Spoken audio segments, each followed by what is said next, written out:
छठ के व्रत में यह गलती नहीं करें। छठ माता क्रोधित हो जाती हैं। सूरज को अर्घ्य देते वक्त ना करें भूल। छठ पूजा के पर्व पर सूरज को अर्घ्य देते वक्त किसी भी तरह के शीशे या स्टील के बर्तन का इस्तेमाल नहीं करना चाहिए। सूरज को अर्घ्य दिया बिना यह पर्व अधूरा माना जाता है। साफ सफाई का रखें ध्यान। छठ पूजा के दौरान साफ सफाई का खास तौर पर ध्यान दें। इस पूजा के दौरान कपड़ों से लेकर पूरे घर को बिल्कुल साफ रखना चाहिए। साथ ही प्रसाद बनाते वक्त भी साफ सफाई का पूरा ख्याल रखें। जाने कहां सोना चाहिए। छठ पूजा के दौरान जो भी व्रत रख रहा है उसे पलंग पर नहीं सोना चाहिए। ना पलंग बल्कि चारपाई आदि पर भी सोने की मनाही होती है। इस व्रत के दौरान फर्श पर सोना चाहिए। सामग्री का जरूर रखें ख्याल। छठ पूजा के दौरान सामग्री का विशेष तौर पर ख्याल रखें। इस पूजा के दौरान सिंदूर, कुमकुम, आलता, मेहंदी, पीतल का सूप, शक्करंकदी, नारियल, ईख शहद, पान, सुपारी, लौंग और इलायची जैसी सामग्री का जरूर इस्तेमाल करें। मांसाहारी खाने से करें परहेज। छठ पूजा के दिन किसी भी तरह के मांसाहारी खाना खाने से बचना चाहिए। खाने के साथ साथ पूजा के किसी भी तरह के मांसाहारी सामान को घर में या पूजा के आसपास नहीं रखना चाहिए। माना जाता है कि छठी मैया ऐसा करने से नाराज हो जाती हैं। छठ पूजा पर महिलाओं के मांग में सिंदूर भरने के पीछे कई मान्यताएं हैं। मान्यताओं के मुताबिक जो स्त्री अपनी मांग के सिंदूर को बालों में छुपा लेती है उनका पति समाज में भी छुप जाता है। पति को वह सम्मान नहीं मिलता जिसके वह हकदार होते हैं। इसी कारण महिलाएं लंबा सिंदूर लगाती हैं ताकि पति की आयु बढ़ने के साथ ही उनका सम्मान बढ़े। छठ पूजा करने वाली महिलाएं अगर मांग में सिंदूर लगा रही हैं तो ध्यान रखें कि सिंदूर माथे से लगाना शुरू करते हुए मांग तक ले जाएं। जितनी लंबी मांग सिंदूर से भरें उतना शुभ माना जाता है। कई महिलाएं नाक से लेकर पीछे मांग तक सिंदूर भरती हैं। मांग में सिंदूर भरतने को लेकर यूपी बिहार में अलग अलग मान्यताएं हैं। मांग में सिंदूर की लंबाई पति की लंबी उम्र का प्रतीक है। महिलाएं छठ पूजा के दौरान पीला सिंदूर जरूर लगाएं। छठ के पर्व में नाक से शुरू करते हुए सिंदूर लगाएं और मांग भरें। सिंदूर गाढ़ा होना चाहिए। सिंदूर लगाके के लिए माचिस की तीली का इस्तेमाल कर सकती हैं। सिंदूर महिलाओं के सुहाग की निशानी होती है और पति की लंबी आयु का प्रतीक है। सुहागिन के 16 श्रृंगार में से एक सबसे अहम सिंदूर है जिसका पूजा में होना अनिवार्य है। हिंदू धर्म में पूजा में नारियल का बहुत अधिक महत्व है। नारियल को बहुत ही पवित्र फल माना जाता है। वहीं छठ मियाँ की पूजा में भी नारियल का बहुत अधिक महत्व है। श्रद्धालुओं के डाले में इस दिन बहुत नारियल रखे होते हैं क्योंकि नारियल चढ़ाने से मनोकामनाएं पूरी होती हैं। इसलिए नारियल चढ़ाकर लोग अपनी मनोकामना मांगते हैं। छठ मैया को केला बहुत प्रिय है क्योंकि केला पवित्र फलों में से एक है। इसकी पवित्रता के कारण इसे छठ पूजा में रखा जाता है। लोग मनोकामना पूर्ति के लिए छठ मैया को केले का घवद भेंट करते हैं। बिहार और पूर्वांचल में इसकी खेती भी खूब होती है जिसकी वजह से यह आसानी से उपलब्ध हो जाता है। छठ पूजा में गन्ने का होना जरूरी होता है। कई जगहों पर गन्ने का घर बनाया जाता है जिसके नीचे छठ मियाँ की पूजा व आरती की जाती है। कहा जाता है कि इस तरह पूजा करने से घर में आनंद और समृद्धि आती है। गन्ना का बाहरी भाग बहुत सख्त होता है। पशु पक्षी भी इसे झूठा नहीं कर पाते। ये पूरी तरह पवित्र होता है, इसलिए यह छठ मैया को बहुत प्रिय होता है। डाब नींबू को छठ पूजा में बहुत अधिक महत्व माना जाता है। सामान्य नींबू से बड़े आकार का एक नींबू होता है, उसे डाब नींबू कहते हैं। इसका स्वाद खट्टा मीठा होता है। यह आकार में बहुत बड़ा और इसका आवरण बहुत मोटा होता है। इस कारण इसे पक्षी या पशु झूठा नहीं करते हैं। इसकी पवित्रता बनी रहती है। यही कारण है कि छठ मैया को डाब नींबू बहुत प्रिय है। सुपारी बेहद सख्त फल है। इसके बिना कोई पूजा पूरी नहीं मानी जाती है, इसलिए इस छठ मैया की पूजा में भी रखा जाता है। बेहद सख्त और आवरण में रहने की वजह से इसे भी पशु पक्षी झूठा नहीं कर पाते। यह पवित्र फल में गिना जाता है, इसलिए यह छठ मैया को प्रिय है। जल में फलने वाला फल है जल सिंघारा। यह माता लक्ष्मी को भी प्रिय है। जल में होने के कारण यह बहुत पवित्र मोटे आवरण होने की वजह से यह किसी पशु पक्षी द्वारा झूठा फल नहीं माना जाता है, इसलिए यह छठ मैया को प्रिय फल होता है। इसे भी पूजा में जरूर रखना चाहिए। 36 घंटे का यह कठिन निर्जल व्रत गर्भवती, धात्री एवं मधुमेह से पीड़ित महिलाओं के स्वास्थ्य के लिए हानिकारक हो सकता है।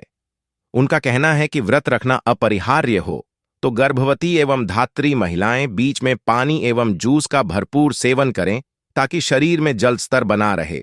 ऐसा न करने पर तमाम दुष्परिणाम संभावित हैं। उन्होंने सामान्य व्रती महिलाओं को व्रत के प्रारंभ होने के पूर्व भरपूर मात्रा में पानी एवं फल के जूस का सेवन करने की सलाह दी है। शुगर से ग्रसित महिलाओं को उन्होंने व्रत से दूर रहने की सलाह दी है। व्रत न तोड्डा पाने की दशा में उन्होंने व्रत प्रारंभ होने के पूर्व दवा का सेवन न करने को कहा है। व्रत तोड़ने या पारण के दौरान उन्होंने शुगर से पीड़ित महिलाओं को हल्का खाना लेने को कहा है। पारण के दौरान या बाद में दवा का सेवन करने को कहा है। चेतावनी दी कि व्रत टूटते ही शुगर की दवा खाली पेट कदापि न लें।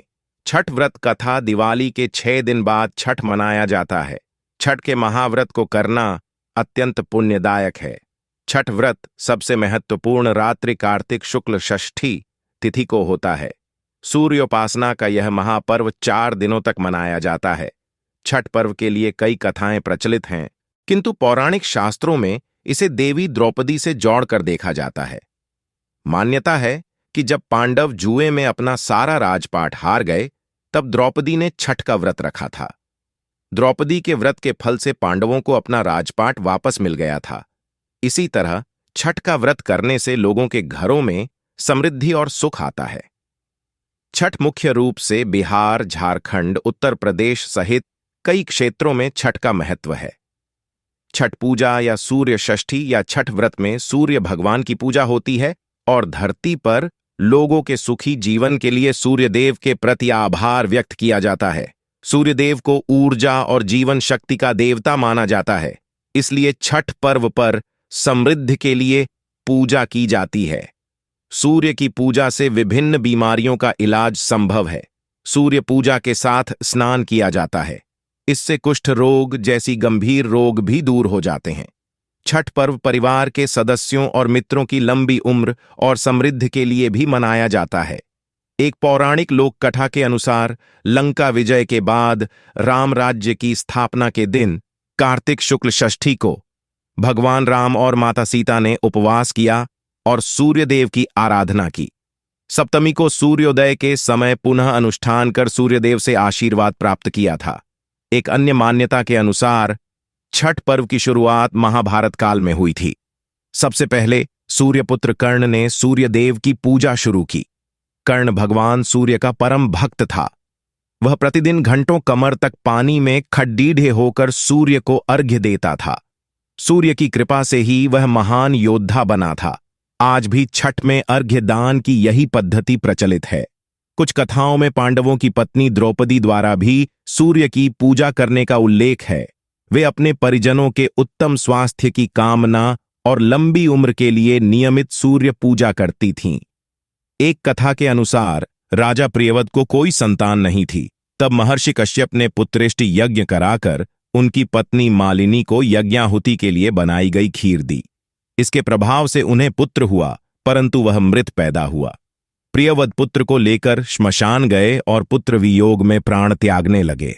उसी वक्त भगवान की मानस कन्या देवसेना प्रकट हुई और कहा कि सृष्टि की मूल प्रवृत्ति के छठे अंश से उत्पन्न होने के कारण मैं षष्ठी कहलाती हूं। राजन, तुम मेरा पूजन करो तथा और लोगों को भी प्रेरित करो। राजा ने पुत्र इच्छा से देवी षष्ठी का व्रत किया और उन्हें पुत्र रत्न की प्राप्ति हुई। यह पूजा कार्तिक शुक्ल षष्ठी को हुई थी। इस पर्व को स्त्री और पुरुष समान रूप से मनाते हैं। छठ पूजा 4 दिवसीय उत्सव है।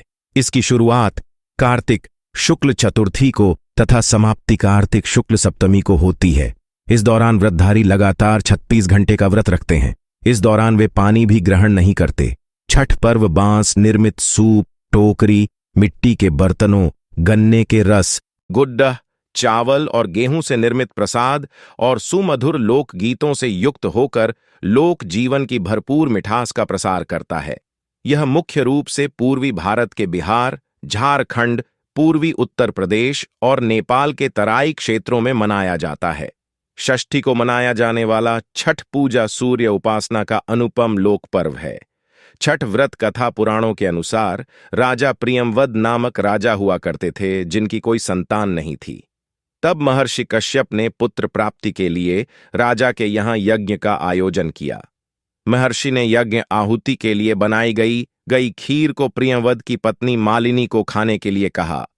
खीर के प्रभाव से रजा और रानी को पुत्र तो हुआ, किंतु वह मृत था। प्रियंवद पुत्र को लेकर श्मशान गए और पुत्र वियोग में प्राण त्यागने लगे। उसी समय भगवान की मानस पुत्री देवसेना प्रकट हुईं। उन्होंने राजा से कहा कि सृष्टि की मूल प्रवृत्ति के छठे अंश से उत्पन्न होने के कारण मैं षष्ठी कहलाती हूं। माता ने राजा को अपने पूजन का आदेश दिया और दूसरों को भी यह पूजन करने के लिए प्रेरित करने को कहा। राजा ने पुत्र इच्छा से देवी षष्ठी का व्रत किया और उन्हें शीघ्र ही पुत्र रत्न की प्राप्ति हुई। जिस दिन राजा ने यह व्रत किया था उस दिन कार्तिक शुक्ल षष्ठी तिथि थी। तभी से छठी मैया के पूजे जाने की परंपरा आरंभ हुई।